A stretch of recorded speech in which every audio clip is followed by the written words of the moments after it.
looking at me. Hi, PreK.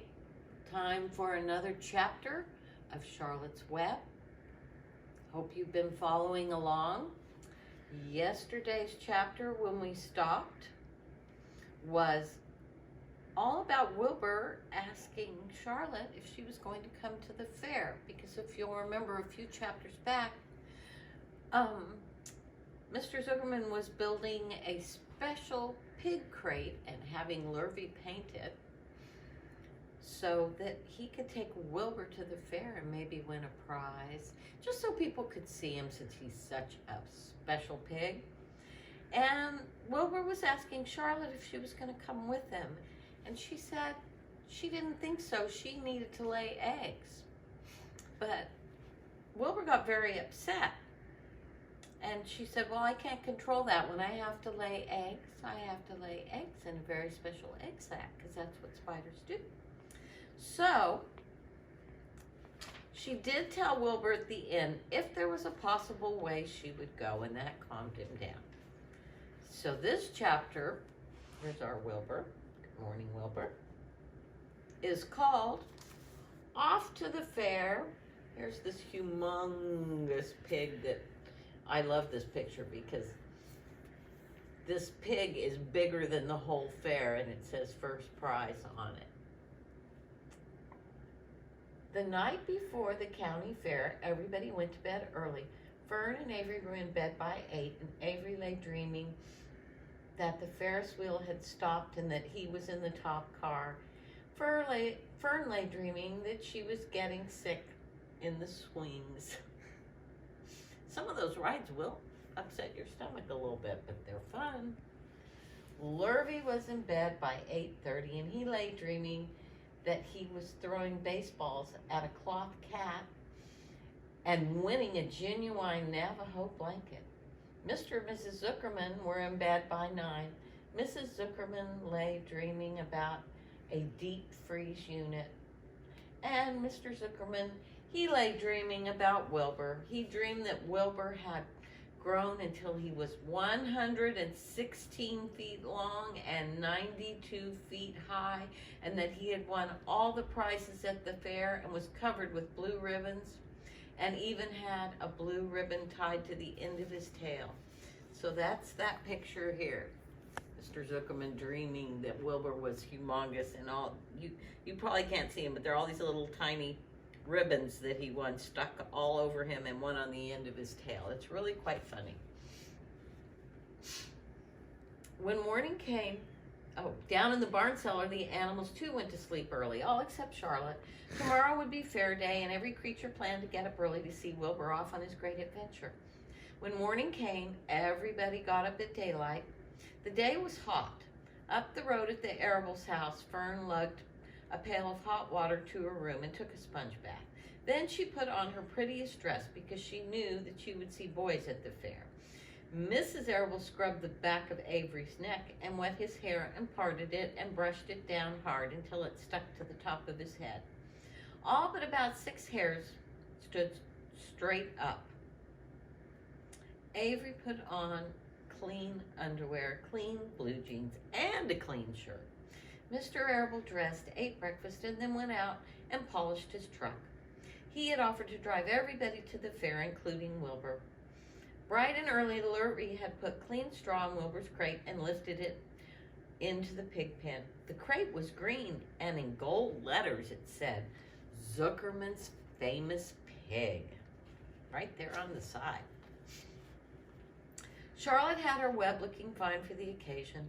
Wilbur ate his breakfast slowly. He tried to look radiant without getting food in his ears. In the kitchen, Mrs. Zuckerman suddenly made an announcement. Homer, she said to her husband, I'm going to give that pig a buttermilk bath. A what? Said Mr. Zuckerman. A buttermilk bath. My grandmother used to bathe her pig with buttermilk when it got dirty. I just remembered. Wilbur's not dirty, said Mr. Zuckerman proudly. He's filthy behind those ears, said Mrs. Zuckerman. Every time Lurvy slops him, the food runs down around his ears, and then it dries, it forms a crust. He also has a smudge on one side where he lays in the manure. He lays in clean straw, corrected Mr. Zuckerman. Well, he's dirty and he's going to get a bath. Mr. Zuckerman sat down weakly and ate a donut. His wife went to the woodshed where when she returned, she wore rubber boots, an old raincoat, and she carried a bucket of buttermilk and a small wooden paddle. Edith, you're crazy, mumbled Mr. Zuckerman. But she paid no attention to him. Together they walked to the pig pen, and Mrs. Zuckerman wasted no time. She climbed in with Wilbur and went to work. Dipping her paddle in the buttermilk, she rubbed him all over. The geese gathered around to see the fun, and so did the sheep and the lambs. Even Templeton poked his head out cautiously to watch Wilbur get a buttermilk bath. Charlotte got so interested she lowered herself down on a drag line so she could see better. Wilbur stood still and closed his eyes. He could feel the buttermilk trickling down his sides. He opened his mouth and some of it ran in. Ooh, it was delicious. He felt radiant and happy. When Mrs. Zuckerman got through and rubbed him dry, he was the cleanest, prettiest pig you ever saw. And here, Mr. Zuckerman's looking on. Charlotte's over here on her little drag line. And Wilbur's getting his buttermilk bath. So, I bet he's soft. From that. He was pure white, pink around the ears and snout, and smooth as silk. The Zuckermans went to change into their best clothes, and Lurvy went to shave and put on his plaid shirt and his purple necktie. The animals were left to themselves in the barn. The 7 goslings paraded round and round their mother. Please, please, please, please take us to the fair, begged a gosling.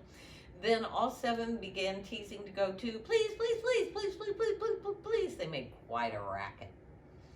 Children, snapped the goose, you're staying quietly at home. Only Wilbur is going to the fair. Just then Charlotte interrupted. I shall go too, she said softly. I have decided to go with Wilbur. He may need me. We can't tell what may happen at the fairgrounds. Somebody's got to go along who knows how to write, and I think Templeton better come too. I might need somebody to run errands and do general work. I'm staying right here, grumbled the rat. I haven't the slightest interest in fairs. Here we go. That's because you've never been to one, remarked the wise old sheep. A fair is a rat's paradise. Everybody spills food at a fair. A rat can creep out late at night and have a feast. In the horse barn, you will find oats that the trotters and the pacers have spilled, and in the trampled grass of the infield, you will find old discarded lunch boxes containing the remains of peanut butter sandwiches, hard-boiled eggs, cracker crumbs, bits of donuts, particles of cheese. In the hard-packed dirt of the midway, after the glaring lights are out and the people have gone home to bed, you will find a veritable treasure of popcorn fragments, frozen custard drippings, candied apples abandoned by tired children, sugar fluff crystals, salted almonds, popsicles, partially gnawed ice cream cones, and wooden sticks of lollipops. Everywhere is loot for a rat. In tents and booths and haylofts, why, a fair has enough disgusting leftover food to satisfy a whole army of rats.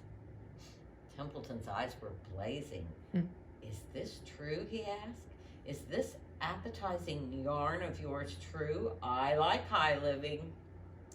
And what you say tempts me. It's true, said the old sheep. Go to the fair, Templeton. You will find that conditions at a fair will surpass your wildest dreams.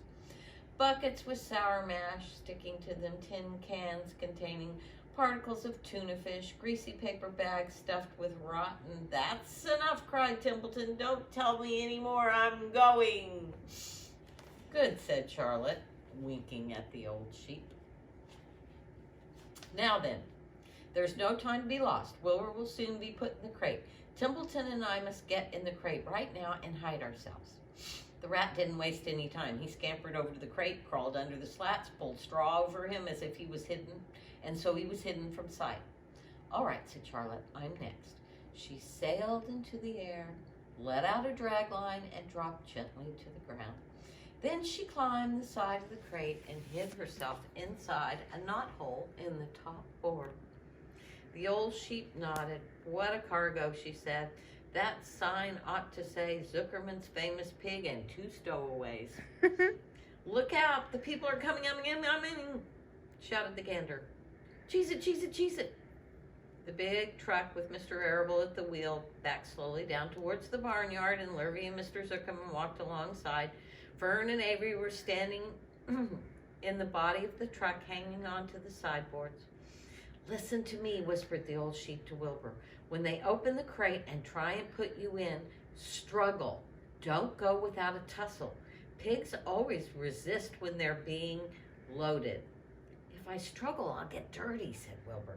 Never mind that. Do as I say. Struggle. If you were to walk into that crate without resisting, Zuckerman might think you were bewitched. He'd be scared to go to the fair. Templeton poked his head out through the straw. Struggle if you must, he said, but kindly remember I'm hiding down here in this crate, and I don't want to be stepped on or kicked in the face or pummeled or crushed in any way, or squashed or buffeted about or bruised or lacerated or scarred or biffed. Just watch what you're doing, Mr. Radiant. When they get to shoving you in. Oh, be quiet, Templeton, said the sheep. Pull in your head. They're coming. Look radiant, Wilbur. Lay low, Charlotte. Talk it up, geese. The truck backed slowly to the pig pen. It stopped. Mr. Arable cut the motor, got out and walked around, lowered the tailgate. The geese cheered. Mrs. Arable got out of the truck. Fern and Avery jumped down. Mrs. Zuckerman came walking from the house. Everybody lined up the fence and stood for a moment admiring Wilbur and the beautiful green crate. Nobody realized the crate already contained a rat and a spider. That's some pig, said Mrs. Arable. He's terrific, said Lurvy. He's very radiant, said Fern, remembering the day he was born. Let's see. This is kind of, we'll make it. It's kind of a long chapter, but we're going to go to the end because we have the time. Mm-hmm. Well, said Mrs. Zuckerman, he's clean anyway. The buttermilk certainly helped. Mr. Arable studied Wilbur carefully. Yes, he's a wonderful pig. It's hard to believe he was the run of the litter. You'll get some extra good ham and bacon, Homer, when it comes time to kill that pig. Wilbur heard these words and his heart almost stopped. I think I'm going to faint, he whispered to the old sheep who was watching. Kneel down, whispered the old sheep. Let the blood rush to your head. Wilbur sank to his knees, all radiance gone, his eyes closed. Look, said Fern, he's fading away. Hey, watch me, yelled Avery, crawling in. I'm a pig, I'm a pig. And he climbed into the crate. Avery's foot touched Templeton under the straw. What a mess, thought the rat. What fantastic creatures boys are. What did I let myself in for? The geese saw Avery in the crate and cheered. Avery got out of the crate. You get out of that crate this instant, commanded his mother. What do you think you are? I'm a pig, oink, oink, oink. The truck is rolling away, Papa, said Fern. The truck, with no one at the wheel, had started to roll downhill. Mr. Arable dashed it to the driver's seat and pulled the emergency brake, and it stopped. The geese cheered. Charlotte crouched and made herself as small as possible. Come out of that crate at once, cried Mrs. Arable. So Avery crawled out of the crate. Wilbur, he was making faces at Wilbur, but Wilbur fainted away. The pig is passed out, said Mrs. Zuckerman. Throw water on him. Throw buttermilk. The geese cheered. Lurvy ran for a pail of water. Fern climbed into the pen and knelt by Wilbur's side. It's sunstroke, said Zuckerman. The heat's too much for him. Maybe he's dead, said Avery. Come out of that pig pen immediately, cried Mrs. Arable. Avery obeyed his mother. Lurvy returned with some cold water and dashed it on Wilbur. Throw some on me, said Avery. I'm hot too. Oh, keep quiet, hollered Fran. Keep quiet. Her eyes were brimming with tears. Wilbur, feeling the cold water, came to. He rose slowly to his feet. The geese cheered. He's up, said Mr. Arable. I guess there's nothing wrong with him. I'm hungry, said Avery. I want a candy apple. Wilbur's all right now, said Fern. We can start. I want to ride the Ferris wheel. Mr. Zuckerman, Mr. Arable, and Lurvy grabbed the pig, pushed him in head first. Wilbur began to struggle. The harder the men pushed, the harder he held back. Avery jumped down and joined them. Wilbur kicked and thrashed and grunted. "Nothing wrong with this pig," said Mr. Zuckerman cheerfully, pressing his knee against Wilbur's behind. "All together now, boys, shove!" And with a final heave, they jammed him in the crate. The geese cheered. Then, using all their strength, the men picked up the crate and heaved it aboard the truck. They didn't know that under the straw there was a rat. Inside a knothole was a big gray spider. They only saw a pig. "Everyone in," called Mr. Arable, and he started the motor. The truck began to move ahead. The geese cheered.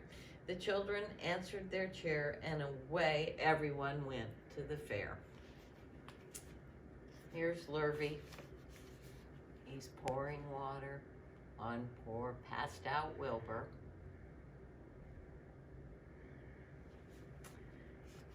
But I think we can be assured that when they get to the fair, everything will be fine. And I don't think Wilbur will be bacon. Our next chapter is a funny one. It's called Uncle.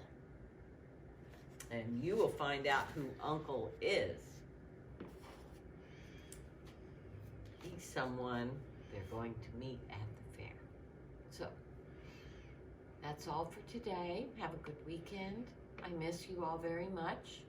I'll see you on Monday. Take care.